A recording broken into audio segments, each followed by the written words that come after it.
नमस्कार दोस्तों, आप देख रहे हैं टीवी 20 न्यूज पर फटाफट खबरें। मैं हूं आपके साथ अशोक वर्मा। बने रहिए हमारे साथ। ध्रुव सिंह भाजपा जिलाध्यक्ष के नेतृत्व में संगठन को मजबूत करने के लिए लगातार कार्यक्रम किए जा रहे हैं, जिससे कार्यकर्ताओं में जोश देखा जा रहा है। इसी के तहत भारतीय जनता पार्टी के जिला कार्यालय पर भाजपा जिलाध्यक्ष ध्रुव सिंह ने भाजपा पदाधिकारियों और कार्यकर्ताओं से बैठक की, जिसमें वर्तमान में चल रहे मतदाता पुनरीक्षण कार्यक्रम के तहत नए मतदाताओं को जोड़ने के लिए कार्यकर्ताओं और पदाधिकारियों को निर्देशित किया गया। मीडिया से हुई बातचीत में भाजपा जिलाध्यक्ष ध्रुव सिंह ने कहा कि हम अपने कार्यकर्ताओं, ब्लॉक अध्यक्षों, बूथ अध्यक्ष व कार्यकर्ताओं के साथ मिलकर जो 18 वर्ष की उम्र में प्रवेश कर चुके हैं, ऐसे लोगों को वोटर लिस्ट में जुड़ने का कार्य करेंगे। और क्या कुछ कहा भाजपा जिलाध्यक्ष ध्रुव सिंह ने, आपको सुनाते हैं।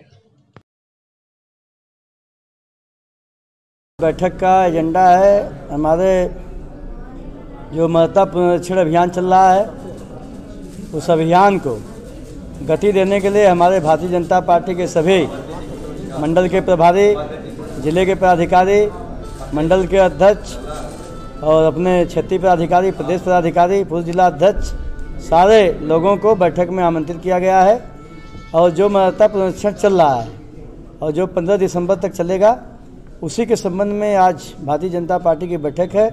और भारतीय जनता पार्टी जो नए मतदाता हैं उनको अभियान के तौर पर लेकर के और उनको इस चुनाव में अपना मत उनका प्रयोग हो युवाओं का, ऐसे लिए जितने 18 वर्ष के मतदाता बन गए हैं उनके जोड़ने के लिए आज रचना योजना बन रही है।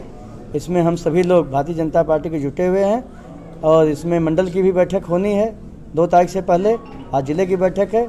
सारी बैठकों करने के बाद, सब तंत्र तैयार करने के बाद और मतदाता पुनरीक्षण अभियान नए लोगों का नाम वोटर लिस्ट में जुड़वाने के लिए हम सभी लोग अभियान के तौर पर आप लेंगे, उसी के संबंध में यह आज बैठक आहूत की गई है। कार्यकर्ताओं को क्या निर्देश दिए जा रहे हैं? कार्यकर्ता हैं, बूथ बूथ पर जाएंगे, गांव-गांव पर जाएंगे और अपने हर बूथ पर 25 वोटर, एक कार्यकर्ता और जिले के जो जितने बड़े नेता हैं, जितने भी कार्यकर्ता हैं, सबको 25-25 मतदाताओं को नए वोटर लिस्ट में जोड़ना है। धन्यवाद। डॉक्टर श्रीमती बीना श्रीवास्तव का कल शाम निधन हो गया। डॉक्टर बीना श्रीवास्तव श्री दुर्गा जी पीजी कॉलेज चंडेश्वर आजमगढ़ में शिक्षा संकाय की एसोसिएट प्रोफेसर एवं विभागाध्यक्ष थी। बीना श्रीवास्तव एक जानी मानी शिक्षाविद रही हैं। बीना श्रीवास्तव सैकड़ों पीएचडी छात्र भारत के विभिन्न राज्यों में उच्च शिक्षा में अपना योगदान दे रहे हैं। बीना श्रीवास्तव दर्जनों पुस्तकें प्रकाशित की है, जिससे शिक्षा जगत लाभ उठा रहा है। बीना श्रीवास्तव शिक्षा जगत में कई नवाचार योजना पर काम किया। इनके द्वारा इनके पति डॉक्टर रामजी लाल श्रीवास्तव पूर्व विभागाध्यक्ष मनोविज्ञान एवं पूर्व chief proctor Sibley national PG college Azamgarh हैं, जो भारत के एक जाने माने शिक्षाविद के साथ साथ मनोवैज्ञानिक भी हैं, जिन्हें डॉक्टर बीना श्रीवास्तव अकेला छोड़ गई। यद्यपि डॉक्टर बीना श्रीवास्तव का एक भरा पूरा परिवार है, पर दंपत्ति में से जब भी कोई एक नहीं रहता है तो जीवन में एक न भरने वाली रिक्ति रह जाती है। डॉक्टर कृष्णचंद्र ने कहा कि मैं ईश्वर से प्रार्थना करता हूं कि वो दुख की इस घड़ी में डॉक्टर रामजी लाल श्रीवास्तव को शक्ति और साहस प्रदान करें। प्रणाम। मैं डॉक्टर अखिलेश चंद्र, एसोसिएट प्रोफेसर शिक्षा संकाय श्री गांधी पीजी कॉलेज माल अटारी आजमगढ़। कल का दिन हमारी ज़िंदगी में बड़ा एक दुखद समाचार लेकर आया। हमारी शोध निर्देशिका, जिनके साथ मैंने शिक्षा संकाय में पीएचडी की डिग्री प्राप्त की,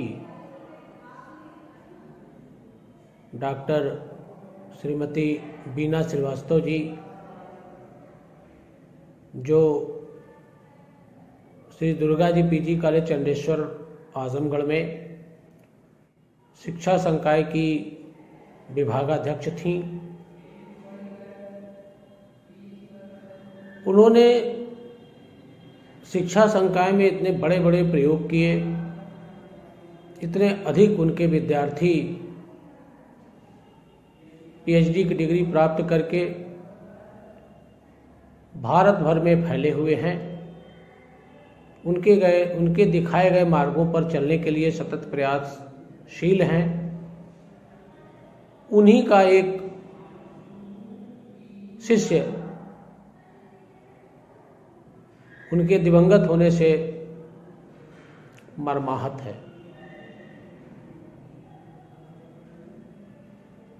उनके पति डॉक्टर रामजी लाल श्रीवास्तव जी, जो सिवली नेशनल पीजी कॉलेज के मनोविज्ञान विभाग के विभागाध्यक्ष और महाविद्यालय के अनेकों वर्षों तक चीफ प्रॉक्टर रहे हैं,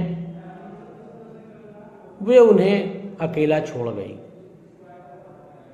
मैं कल जब मिला बहुत भावुक थे, कह रहे थे कि अखिलेश जी, आपकी गुरु चली गई मुझे अकेला छोड़कर।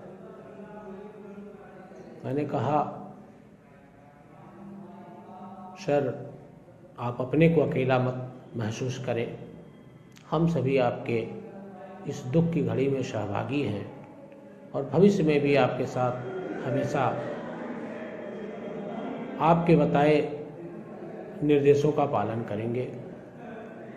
मैं ईश्वर से कामना करता हूं कि वो डॉक्टर रामजी लाल श्रीवास्तव जी को इस दुख की घड़ी को सहने की शक्ति प्रदान करे और अपनी आदरणीय गुरु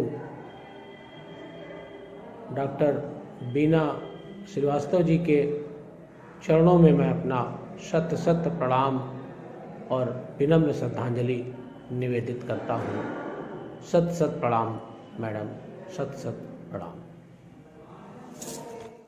प्राथमिक माध्यमिक विद्यालय सोनापार शिक्षा क्षेत्र सठियाओं पर ड्रेस वितरण एवं मतदाता पुनरीक्षण दिवस का कार्यक्रम का आयोजन हुआ, जिसमें मुख्य अतिथि गौरव कुमार उप जिलाधिकारी सदर आजमगढ़ व कार्यक्रम के वरिष्ठ अतिथि जिला बेसिक शिक्षा अधिकारी के साथ ही खंड शिक्षा अधिकारी तहबेरपुर जनार्दन यादव एवं खंड शिक्षा अधिकारी सठियाओं क्षमा शंकर पांडे द्वारा मां सरस्वती के चित्र पर माल्यार्पण एवं दीप प्रज्वलन के साथ ही कार्यक्रम का शुभारंभ किया गया।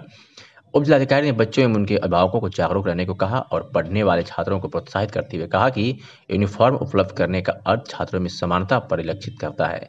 जिला बेसिक शिक्षा अधिकारी डॉक्टर अमरीश कुमार ने कहा कि कोविड-19 को देखते हुए ऑनलाइन शिक्षा के प्रति अभिभावकों को जागरूक रहने की जरूरत है। खंड शिक्षा अधिकारी व विद्यालय के प्रधानाध्यापक लक्ष्मण कुमार सिंह द्वारा सभी आगंतुकों का आभार व्यक्त किया गया। इस कार्यक्रम में प्राथमिक शिक्षक संघ ब्लॉक अध्यक्ष दिनेश चंद पांडे व राकेश मणि त्रिपाठी सहित भारी संख्या में शिक्षक, ग्राम प्रधान, अभिभावक, छात्र उपस्थित थे। इस मौके पर पुस्तकों का विमोचन भी मुख्य अतिथि द्वारा किया गया।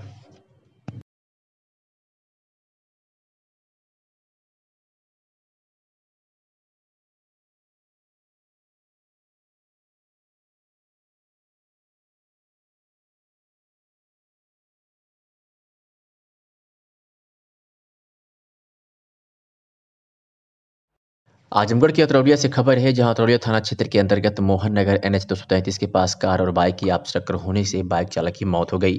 बता दें कि भीलमपुर छपरा निवासी कमलू पुत्र राम सिराजभर, जिसकी उम्र 45 वर्ष बता रही है, घर से किसी काम से बाहर गए हुए थे कि तभी फैजाबाद की ओर से आ रही कार से एक जोरदार टक्कर लग गई, जिससे उनकी मौके पर ही मौत हो गई। कार ड्राइवर गाड़ी छोड़कर मौके से फरार हो गया।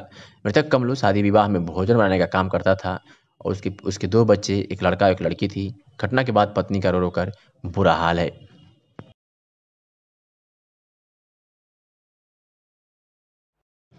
पुलिस अधीक्षक खीरी ने कोतवाली गोला का वार्षिक निरीक्षण किया है। बता दें कि खीरी पुलिस अधीक्षक विजय ढूल ने कोतवाली गोला का वार्षिक निरीक्षण किया। कस्बा गोला चौकी इंचार्ज विजय कुमार शुक्ल ने पुलिस अधीक्षक को गार्ड ऑफ ऑनर से सलामी दी।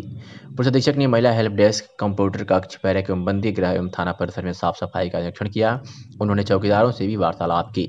इस अवसर पर पुलिस क्षेत्राधिकारी रविंद्र कुमार वर्मा, प्रभारी निरीक्षक अरविंद कुमार पांडे, कस्बा गोला चौकी इंचार्ज विजय कुमार शुक्ल एवं स्टाफ मौजूद रहा। आज लगातार अनवरत 32वें शनिवार को निवर्तमान नगर अध्यक्ष विनय प्रकाश गुप्त व नगर उपाध्यक्ष धर्मेंद्र सिंह के नेतृत्व में ब्रह्मस्थान स्थित मंदिर पोखरे पर जलचर मछलियों व वंचरों को आहार उपलब्ध कराया गया। यह आहार उपलब्ध कराने का सिलसिला लॉकडाउन की शुरुआत से ही, जब मोदी देश का आह्वान किया था, उसी समय से लगातार बंजर और जलचर को उपलब्ध कराया जा रहा है और यह अनवरत चलता रहेगा। वहीं पर नगर पालिका परिषद कुंवर सिंह उद्यान के पास भी वंचरों को आहार उपलब्ध कराया गया। इस आहार वितरण में विनय प्रकाश गुप्त व नगर उपाध्यक्ष धर्मेंद्र सिंह के सहयोग के साथ मुकेश गिरी, सोनू यादव, विराट सिंह, प्रिंस सिंह, अनिश पाल आदि लोग भी उपस्थित रहे।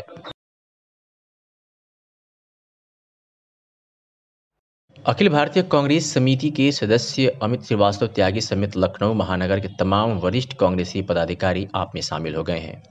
आपको बता दें कि लखनऊ महानगर में कांग्रेस ध्वस्त तमाम पदाधिकारी आप में शामिल हुए। आम आदमी पार्टी ने प्रदेश में कांग्रेस को तगड़ा झटका दिया है। आज पार्टी की नीतियों और नेतृत्व से प्रभावित होकर अखिल भारतीय कांग्रेस समिति के वरिष्ठ सदस्य अमित श्रीवास्तव त्यागी की अगुवाई में लखनऊ और आसपास के जिलों के तमाम वरिष्ठ कांग्रेसी नेताओं ने आम आदमी पार्टी का दामन थाम लिया। प्रदेश प्रभारी और राज्यसभा सांसद संजय सिंह ने टोपी व पटका पहनाकर सभी का पार्टी में स्वागत किया।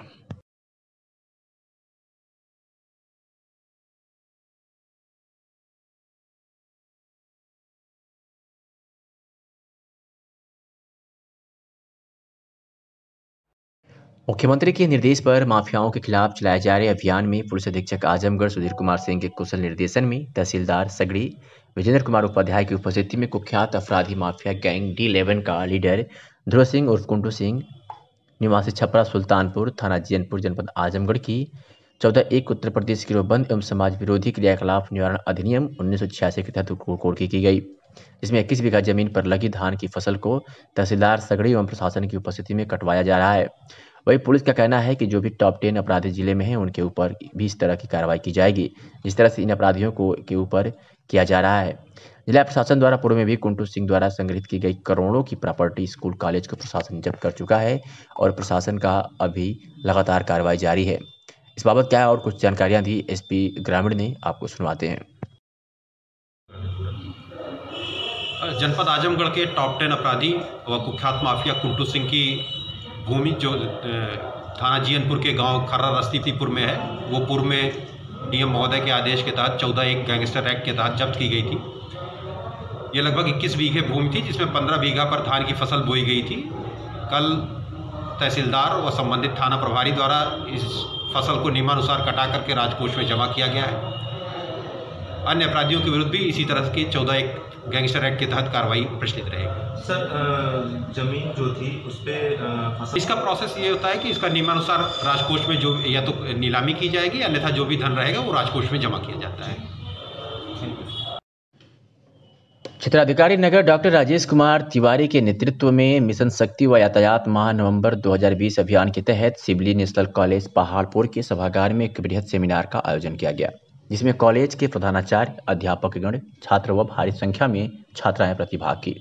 आयोजन में क्षेत्राधिकारी नगर द्वारा यातायात जन जागरूकता संबंधित तमाम जानकारियां और महिलाओं बालिकाओं के उत्पीड़न के विरुद्ध तमाम कानूनी विधाओं व जन जागरूकता के संबंध में विस्तृत रूप से जानकारियों के साथ ही हर थाने पर स्थापित महिला हेल्प डेस्क और आवश्यक नंबर जैसे 1090, 112, 181, यूपी कॉप ऐप आदि के प्रयोग के बारे में विस्तृत रूप से जानकारी दी गई, ताकि महिलाओं बालिकाओं में सुरक्षा की भावना जागृत हो और किसी भी प्रकार से हो रहे उत्पीड़न के विरुद्ध आवाज़ उठाएं और निसंकोच शिकायत करें।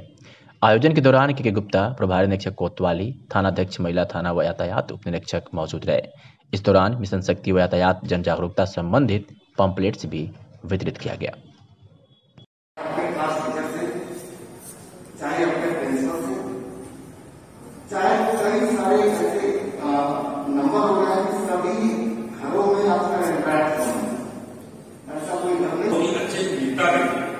जो आज में काम बुरा मानते हैं वैसे उनके नहीं अच्छे वाले होते हैं, जो अच्छे नेता की आपके आइडिया का बहुत अच्छा। भारतीय जनता पार्टी की केंद्रीय चुनाव समिति ने दिनांक 27 नवंबर को जारी अपने पत्र के माध्यम से बिहार राज्यसभा का उपचुनाव 2020 के लिए बिहार के पूर्व उप मुख्यमंत्री सुशील कुमार मोदी को अपना उम्मीदवार घोषित किया है। इस घोषणा से अभिभूत भारतीय जनता पार्टी आजमगढ़ के जिला संयोजक प्रबुद्ध प्रकोष्ठ एवं एसोसिएट प्रोफेसर शिक्षा संकाय श्री गांधी PG कॉलेज मालटारी आजमगढ़ ने कहा कि यह पार्टी कार्यकर्ताओं का सम्मान है। सुशील कुमार मोदी को एक लंबा राजनीतिक अनुभव है जिसका लाभ बिहार की जनता को मिलेगा। इस हेतु उन्होंने पार्टी का आभार जताते हुए सुशील कुमार मोदी को जीत की अग्रिम बधाई देते हुए स्वस्थ रहने, दीर्घायु होने की भविष्य की शुभकामनाएं भी दी। आइए आपको सुनाते हैं क्या कहा इस बाबत डॉक्टर अखिलेश चंद्र ने। आप सभी को प्रणाम। मैं डॉक्टर अखिलेश चंद्र, एसोसिएट प्रोफेसर शिक्षा संकाय श्री गांधी PG कॉलेज मालटारी आजमगढ़, जिला संयोजक प्रबुद्ध प्रकोष्ठ भारतीय जनता पार्टी आजमगढ़। भारतीय जनता पार्टी की केंद्रीय चुनाव समिति ने बिहार राज्यसभा उपचुनाव 2020 के लिए हमारे पार्टी के वरिष्ठ नेता श्री सुशील कुमार मोदी जी को बिहार की सीट से राज्यसभा सदस्य उम्मीदवार घोषित किया है। श्री सुशील कुमार मोदी जी बिहार में अभी पूर्व उप मुख्यमंत्री के पद को सुशोभित कर चुके हैं। उनके नेतृत्व में बिहार में पार्टी की नीतियां और माननीय प्रधानमंत्री श्री नरेंद्र मोदी जी के सिद्धांतों और मूल्यों पर जो बिहार को आगे बढ़ाने की योजना चल रही है, जैसा कि आप सभी को विदित है, अभी आदरणीय श्री नीतीश कुमार जी के नेतृत्व में मंत्रित्व काल का ये 7वां दौर चल रहा है। इस आगे बढ़ने की योजना के लिए मैं माननीय श्री सुशील कुमार मोदी जी को हृदय से अग्रिम बधाई देता हूं और अपनी शुभकामना भी व्यक्त करता हूं कि भाजपा की नीतियां सबका साथ, सबका विकास, सबका विश्वास के साथ आप अपने नए दायित्व को लेकर के आगे चलें। और इस अवसर पर मैं आपको एक बार पुनः बहुत बहुत बधाई देता हूं और आगे के लिए ईश्वर से प्रार्थना करता हूं कि आप दीर्घायु रहें, स्वस्थ रहें, शानंद रहें और बिहार की जनता को अपना वो सब कुछ दे पाएं जो आप देना चाहते हैं। धन्यवाद। प्रयागराज में बारात आने की ठीक पहले प्रेमी संग दुल्हन फरार हो गई है। सूचना मिलते ही आधे रास्ते बारात लौट गई। इसके बाद परिजनों में हड़कंप की स्थिति है। मिली जानकारी के अनुसार मऊ आइमा थाना क्षेत्र के गांव में गुरुवार को रात में प्रतापगढ़ क्षेत्र से बारात आनी थी। बताया गया कि बारात मऊ आइमा क्षेत्र के लिए निकल पड़ी थी। वो रास्ते में रुककर कहीं जलपान कर रहे थे। बताया गया है कि जिस युवती की बारात आनी थी वो शौच का बहाना करके घर के पीछे बने शौचालय में गई। फिर घंटों इंतजार के बाद वो शौचालय से नहीं निकली तो परिजन शौचालय का दरवाजा खोला तो उसमें युवती नदारत थी। बहुत तलाशने के बाद भी युवती का कुछ पता नहीं चला। गांव के कुछ युवकों ने बताया कि दूसरे गांव का एक युवक जिस युवती का प्रेम प्रपंच काफी दिनों से चल रहा था वह बाइक लेकर घर के पीछे चक्रोट पर खड़ा था। जरूर उसके साथ युवती गई होगी। परिजनों ने घर में सामानों को देखा तो युवती का कपड़े वाली अटैची गायब थी। अलबत्ता जेवर वगैरह गायब नहीं था। युवती के परिजन सीधे युवक के घर पहुंचकर सारी बात बताई तो युवक के परिजनों ने भी युवक की तलाश करने लगे तो अभी गायब था। उधर घर में मेहमान भरे थे और भोजन तैयार हो रहा था। घंटों तलाशने के बाद भी जब युवती का कुछ पता नहीं चला और परिजनों को पूरा शक हो गया कि उसकी बेटी भाग गई तो उधर बारात लेकर आ रहे वर के पिता को सारी बात मोबाइल से युवती के परिजनों ने बताया तथा यह आश्वासन दिए कि वह आपका पूरा नुकसान का खर्च देंगे। इस पर वर पक्ष बीच रास्ते से बारात लेकर लौट गए। उक्त घटना से क्षेत्र में चर्चा का विषय बना हुआ है। युवती के परिजनों ने इसकी शिकायत थाने में नहीं की। उनका कहना था कि उसकी बेटी ने पूरे परिवार की बेइज्जती कराई है और वह उसे जिंदगी भर कबूल नहीं करेंगे। आजमगढ़ में टीवी 20 न्यूज़ की खबर का असर देखने को मिला है। टीवी 20 न्यूज़ पर एक दबंग लेखपाल की खबर को प्रमुखता से दिखाया गया था, जिसका संज्ञान लेते हुए मेहनगर एसडीएम ने लेखपाल को तत्काल प्रभाव से निलंबित कर दिया है। आपको बता दें कि तहसील क्षेत्र के गजूर गांव के दबंग लेखपाल पर हरे पेड़ कटवाने का आरोप लगा था, जिसे ग्रामीणों ने लगाया था। आरोप के बाद जैसे ही टीवी 20 न्यूज़ पर खबर का प्रसारण हुआ, उप जिलाधिकारी मेहनगर ने मामले को संज्ञान में लेते हुए लेखपाल को तत्काल प्रभाव से निलंबित कर दिया। बताते चले कि मेहनगर तहसील क्षेत्र के गंजोर गांव में शमशान की भूमि पर अवैध रूप से पेड़ कटवाने के लेखपाल के ऊपर गंभीर आरोप थे, जिसके बाद ग्रामीणों की शिकायत पर यह कार्रवाई हुई है।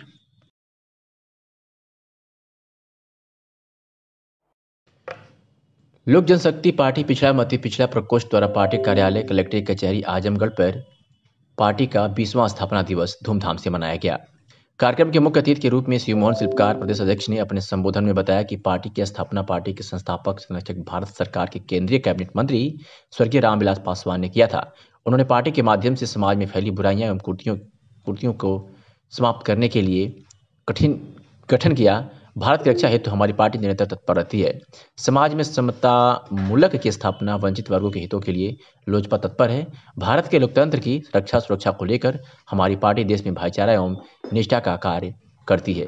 हमारे नेता ने देश के युवा वर्ग को मजबूत करने के लिए पार्टी का युवा तेजस्वी सांसद चिराग पासवान को लोजपा का राष्ट्रीय अध्यक्ष नियुक्त कर युवा वर्ग की सोच को आगे बढ़ाने का काम किया। चिराग पासवान के द्वारा पार्टी को मजबूत करने का कार्य किया जा रहा है। क्या कुछ कहा और शिव मोहन शिल्पकार ने, सुनवाते हैं।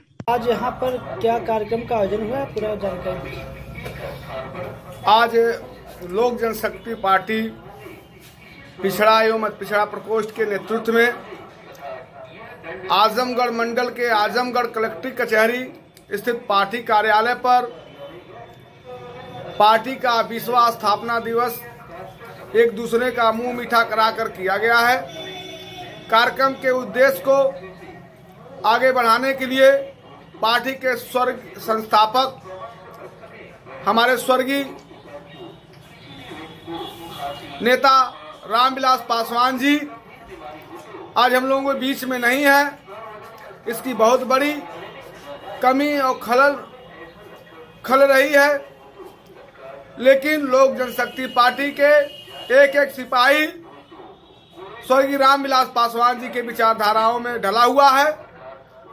लोक जनशक्ति पार्टी की इतनी ताकत मजबूत होगी कि आगामी 2022 के विधानसभा के चुनाव में बगैर लोजपा का सरकार उत्तर प्रदेश में नहीं बनेगी। युवा नेता हमारे सांसद राष्ट्रीय अध्यक्ष भाई चिराग पासवान जी के साथ हम लोग कदम से कदम मिलाकर चलेंगे और जब तक देश के नेतृत्व में लोक जनशक्ति पार्टी का अपना एक ताकत नहीं बन जाती तब तक हम लोग संघर्ष करते रहेंगे। नेताजी ने गरीब मजलूम कमजोरों की लड़ाई। थाना कोतवाली बलरामपुर देहात के अंतर्गत ग्राम कलवारी में बीती रात अचानक एक पत्रकार के घर में अज्ञात कारणों से आग लग गई। घर में मौजूद पत्रकार राकेश के मित्र की मौके पर जलकर मौत हो गई, जबकि वह स्वयं गंभीर रूप से झुलस गए। सूचना पाकर मौके पर पहुंची पुलिस ने पत्रकार राकेश सिंह को जिला अस्पताल पहुंचाया। उनकी गंभीर हालत को देखते हुए डॉक्टरों ने उन्हें ट्रॉमा सेंटर लखनऊ के लिए रेफर कर दिया, जहां इलाज के दौरान उनकी मौत हो गई। घर का एक बड़ा हिस्सा टूटकर क्षतिग्रस्त हो गया है। मौके पर भारी पुलिस बल तैनात है तथा एसपी सहित पुलिस के आला अधिकारी घटना की गहराई से जांच करने में जुट गए हैं। मकान कैसे क्षतिग्रस्त हुआ, आग कैसे लगी, घटना के समय और कोई था या नहीं, इत्यादि तमाम सवालों से भी पर्दा उठाना बाकी है। हालांकि पुलिस एक पूर्व प्रधान सहित 3 लोगों को हिरासत में लेकर कड़ाई से पूछताछ कर रही है। एसपी देवरंजन वर्मा ने बताया कि जल्द ही इस पूरी घटना का पर्दाफाश कर दिया जाएगा। सुनवाते हैं क्या कुछ कहा एसपी बलरामपुर। ये जनपद बलरामपुर में थाना कोतवाली देहात में एक कलवारी गांव है। कल रात में लगभग 11:30 बजे यहाँ पर एक पत्रकार हैं राकेश सिंह निर्भीक, जो कि राष्ट्रीय स्वरूप में कार्य करते थे। उसके अलावा वो यूट्यूब के माध्यम से स्वतंत्र पत्रकारिता भी करते थे। तो उनके घर में कुछ अज्ञात कारणों से आग लग गई और जिसकी वजह से उनके साथ जो उनके एक मित्र थे पिंटू साहू, उनकी मृत्यु हो गई। और राकेश निर्भीक को जब यहाँ से डॉक्टर्स ने रेफ़र किया KGMC के लिए, लखनऊ के लिए, तो वहाँ पर भी उनकी इलाज के दौरान मृत्यु हो गई। तो इस पूरे प्रकरण में हमारे DM साहब हैं, हमारे एडिशनल SP हैं और जितने भी वरिष्ठ अधिकारी हैं, हमारी फॉरेंसिक टीम, हम सब लोग ने आकर के पूरी यहाँ छानबीन कर रहे हैं और इसमें हम लोग पूरे आगे विधिक कार्रवाई इसमें आगे करेंगे। शहर कोतवाली थाना क्षेत्र के उकरौड़ा गांव में दबंग भूमाफियाओं के द्वारा एक गरीब परिवार के ऊपर लगातार अत्याचार और दबंगई की जा रही है। उससे परेशान होकर आज गांव के कुछ लोगों ने द्वारा जिलाधिकारी को ज्ञापन सौंपा गया और बताया गया कि बृजराज यादव अपनी ही जमीन पर अपना टूटा हुआ मकान बना रहा था। तभी गांव के कुछ दबंग और भूमाफिया के लोग मौके पर पहुंचकर इनका काम रुकवा दिया और गाली गलौज देकर वहां से भगा दिया। उसके द्वारा दीवानी न्यायालय में मुकदमा भी किया गया था, लेकिन मुकदमे में फैसला बृजराज के पक्ष में आया और तहसील में भी मुकदमा किया गया था, वहां भी फैसला बृजराज के पक्ष में आया। लेकिन अभी तक इस जमीन पर पीड़ित कब्जा नहीं कर पा रहा। पुलिस और जिलाधिकारी से न्याय लगाया, कहा कि हमारी ज़मीन का पैमाइश कराइए। अगर पैमाइश में हमारी ज़मीन निकलती तो हमको दिया जाए, नहीं तो उसको दिया जाए। हम काफ़ी दिनों से परेशान चल रहे हैं।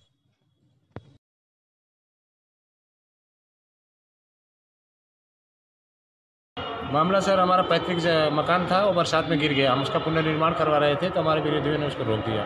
गांव के कुछ दबंग टाइप के लोग हैं, वो गुट बना करके वो लोग हमारी ज़मीन पे ही हमको कब्जा नहीं करने दे रहे हैं। हम बार बार लोग साहब से, तहसीलदार साहब से, थाना दिवस में, तहसील दिवस में, SDM साहब को, सबको दरख्वास्त दिए कि हमारी पैमाइश करा के हमारा चिन्हित कर दिया जाए ताकि हम अपना मकान बना करके रह सकें। इस ठंडी के मौसम में हमारे पशु और हमारे बच्चे सब लोग बाहर सोने के लिए मजबूर हैं, लेकिन कोई सुनवाई नहीं होती है, कोई पैमाइश कराने के लिए तैयारी नहीं होती। आज DM साहब से बात हुआ आपसे? आज DM साहब के यहाँ भी हम गए थे, उनको दरख्वास्त दिए, अपने गिरे हुए मकान का नक्शा भी दिए उनको और खतौनी का दस्तावेज भी दिए, जो कुछ हमारे पास था उपलब्ध उनको हमने दिया। क्या आश्वासन मिला आपको? बोले ठीक है, हम इस पर कार्रवाई करेंगे। अच्छा, क्या चाहते हैं आप? हम यही चाहते हैं कि पैमाइश करा दी जाए और हमारा हक जो है वो हमको दे दिया जाए, बाकी जो जिसका है वो उसको दे दिया जाए। हमें किसी और का नहीं चाहिए, लेकिन हमारा हमें दे दिया जाए। कब से आप भटक रहे हैं आप? साहब हम 3 साल से भटक रहे हैं। अच्छा, अब कोर्ट का आदेश भी था आपके पास? हमारा वो लोग मुकदमा किए थे हमारे ऊपर, उससे भी हम लोग बरी हुए थे, मुकदमा हमारे पक्ष में आया था। फिर बाद में कलेक्ट्री में भी किए थे, वहाँ से भी हमारे पक्ष में आया और हमारा पैतृक नकल भी हमारी है, सब कुछ हमारे पास है, सारे लीगल कागजात हैं, ओरिजिनल। परेशान कौन कर रहा है आपको? हमारे गांव के ही कुछ दबंग टाइप के लोग हैं, भूमाफिया टाइप के, ज़बरदस्ती हमारे पे कब्जा करना चाहते हैं, हमारी ज़मीन पे हमारा कब्जा करना चाहते हैं। और इसलिए हम जब बार बार पैमाइश के लिए देते हैं तो वो लोग इधर उधर करके पैमाइश से भाग जाते हैं, पैमाइश कराना नहीं चाहते। और हम बार बार सोचते हैं कि पैमाइश हो जाए, उनका अंश उनको दे दिया जाए, हमारा अंश हमें दिया जाए। और उनसे और प्रशासन जाती है, पुलिस तो उनसे दस्तावेज भी नहीं मांगती है कि आपका अगर है तो आप अपना कागज़ दिखाइए, आपके पास भी कुछ खतरा कहते बैनामा जो कुछ भी है उसको दिखाइए, तो लोग दिखाते नहीं है, बस पैमाइश से भाग जाएंगे, पैमाइश पे खड़े नहीं होते हैं। जिला कांग्रेस कमेटी की उपाध्यक्ष पूर्णमासी प्रजापति के नेतृत्व में किसानों की मांगों के समर्थन में जिला एवं शहर कांग्रेस ने जुलूस निकाला और नारेबाजी करते हुए कलेक्ट्रेट पहुंचकर राज्यपाल उत्तर प्रदेश को संबोधित ज्ञापन जिलाधिकारी आजमगढ़ के माध्यम से प्रेषित किया और मांग की कि किसान विरोधी कानून को तत्काल वापस लिया जाए और किसानों की प्रताड़ना तत्काल रोकी जाए। धरने में शहर अध्यक्ष नजम समीम भी उपस्थित रहे।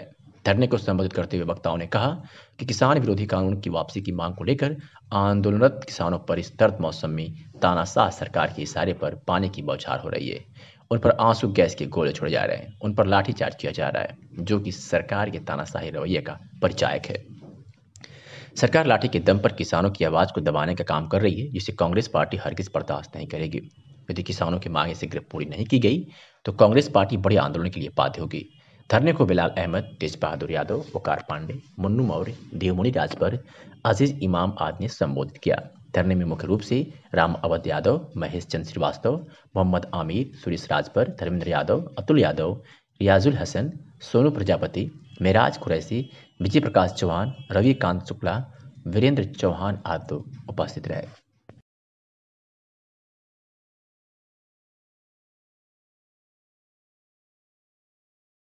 जिलाधिकारी राजेश कुमार, प्रभारी पुलिस अधीक्षक नगर पंकज कुमार पांडे व अपर जिलाधिकारी प्रशासन नरेंद्र सिंह द्वारा मासिक निरीक्षण के क्रम में जिला कारागार का निरीक्षण किया गया। इस अवसर पर जिलाधिकारी द्वारा जेल की साफ सफाई व कैदियों से खाने व रहने के संबंध में बातचीत की गई। इसके साथ ही कैदियों की चेकिंग भी की गई कि किसी के पास मोबाइल या अवैध असलाह या नशा की कोई सामग्री तो नहीं है। जिलाधिकारी द्वारा जेल अधीक्षक को निर्देशित किया गया कि कैदियों पर बराबर नजर रखें और उनकी मॉनिटरिंग करते रहें एवं साफ सफाई पर विशेष ध्यान रखें। कैदियों को खाने व रहने में किसी भी प्रकार की समस्या न हो, इसका ध्यान दें। इसकी भी मॉनिटरिंग करें कि किसी भी कैदी के पास मोबाइल या असलाह या नशे की कोई सामग्री न हो।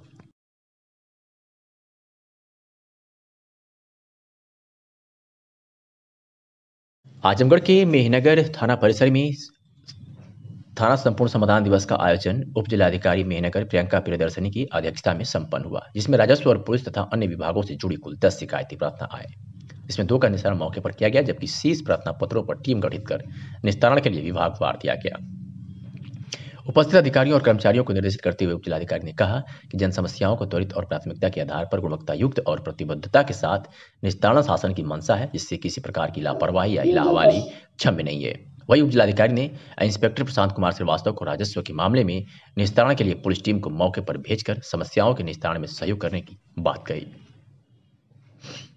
साथ ही समाधान दिवस पर सभी अधिकारी कर्मचारी को समय से उपस्थित होने का निर्देश दिया। इस अवसर पर राजस्व सहित अन्य विभागों के लोग भी उपस्थित रहे। योगी सरकार के मंत्री एक्शन में देखने को मिल रहे हैं। नोएडा में बिजली विभाग के अधिकारियों की जमकर क्लास लगाई है। आपको बता दें कि योगी सरकार के मंत्री आजकल एक्शन में पूरी तरह से हैं। ऊर्जा मंत्री श्रीकांत शर्मा ने नोएडा में पहुंचकर बिजली विभाग के अधिकारियों की जमकर क्लास लगाई है। सवाल पर सवाल किए और अधिकारियों ने उनके सवालों पर चुप्पी साधी हुई नजर आए और एक भी सवाल का जवाब नहीं दे पाए। तस्वीरें आपके सामने हैं, जहां ये नोएडा से है, यहाँ योगी सरकार के मंत्री श्रीकांत शर्मा के सवालों का बिजली विभाग के अधिकारियों ने जवाब नहीं दे पाया।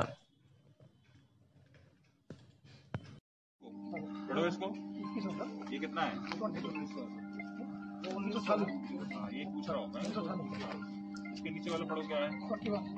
ये पढ़ो, 3 से 6 महीने वाले। इसके नीचे जाओ, 6 से 12 महीने वाले। 12 महीने से ऊपर का भाई। ये वाला जो है कितना है? 140 मतलब। इस फीडर पे कितना है? मोबाइल बंद करो। एसपी बताए इन फीडर पे किलो कीमत कितना है? ये बता रहे हैं। इस फीडर पे देखो, इस फीडर पे होगा किलो कीमत 15 10 मिनट निकालो। आपके पास 10 मिनट होगा।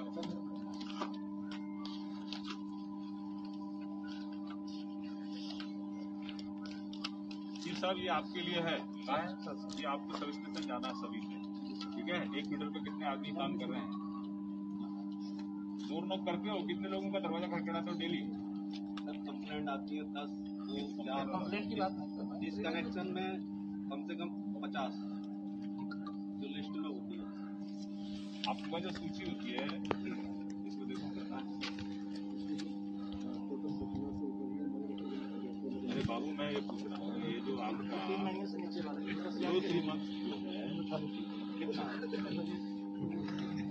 बिजली करता है, इसमें मुझे फीडर, इनका जो फीडर है, इनके फीडर पर ये किलो 3 मंथ कितना है?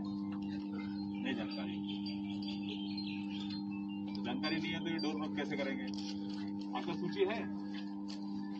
सूची मिलती है, सब दे देते हैं। जो 3 मंथ के यहाँ क्या करना है? 2-3 महीने के नीचे बकायदा आया, घर पे घंटी बजानी है। बजाते हैं कितने लोगों की बजाई देते हैं साहब, उसको अपडेट करके देते थे। ज़्यादा अधिकतर ऑनलाइन होमवर्क ठीक नहीं है लोगों का, ठीक है? कोई होमवर्क नहीं है।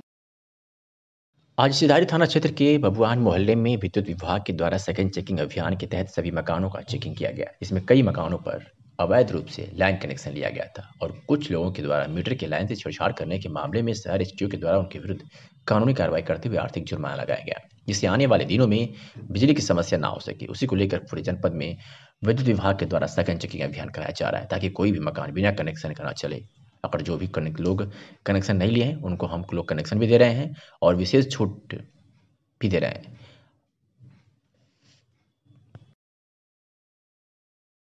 ये चेकिंग चूँकि बिजली चोरी को रोकने के लिए इंडस्ट्रियल फीडर हमारा हाई लाइन लास्ट फीडर पर है, तो बिजली चोरी रोकने के लिए सघन अभियान विगत कई दिनों से चलाया जा रहा है।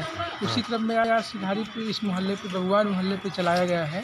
इसमें से अभी हम कई अवैध संयोजन मिले हैं जिन पर मुकदमा पंजीकृत कराया जाएगा। अभी चेकिंग चल रही, देखते हैं अभी। तो कब तक चलेगा सर ये चेकिंग? अभी चल रहा है, 1-2 घंटा अभी चलेगा लगातार। कितने लोग मिले हैं अब तक? अभी तो करीब 3 लोग मिले हैं जो अवैध संयोजन चला रहे थे, जो मीटर से पहले बाईपास कर ले रहे थे। कुछ ऐसे थे जो अपने छत से केबल ले जाते हैं और छत पे ही कर लेते हैं, तो उन लोगों पे उनकी लाइन खोली गई है और उन लोगों पे मुकदमा पंजीकृत कराया जाएगा। युवा कल्याण एवं प्रांतीय रक्षक दल विभाग आजमगढ़ द्वारा Pratibha Niketan senior secondary school अतलस पोखरा आजमगढ़ में आयोजित जनपद स्तरीय सांस्कृतिक प्रतियोगिता का ज्वाइंट मजिस्ट्रेट एसडीएम सदर गौरव कुमार ने सरस्वती प्रतिमा पर माल्यार्पण एवं दीप प्रज्वलित कर शुभारंभ किया गया। सांस्कृतिक प्रतियोगिता का प्रारंभ प्रतिभा निकेतन के छात्राओं द्वारा सरस्वती वंदना की प्रस्तुति कर किया गया। इस अवसर पर नगर क्षेत्र के लोक नृत्य में प्रतिभा निकेतन, भारतीय इंटर कॉलेज एवं ग्रामीण क्षेत्र के लोक नृत्य में उमेश कनौजिया द्वारा फरुआई की प्रस्तुति की गई। इसके साथ ही ग्रामीण क्षेत्र के पलानी हरैया, अजमतगढ़, बिलरियागंज, कोयलसा एवं सठियाओं की टीमों द्वारा लोकगीत की प्रस्तुति की गई, जो काफ़ी सराहनीय रहा। इस प्रतियोगिता में लोकगीत, लोक नृत्य, एकांकी, मार्शल आर्ट, तबला वादन, हारमोनियम, लाइट व शास्त्रीय गायन आदि विधाओं के कलाकारों द्वारा प्रस्तुति की गई।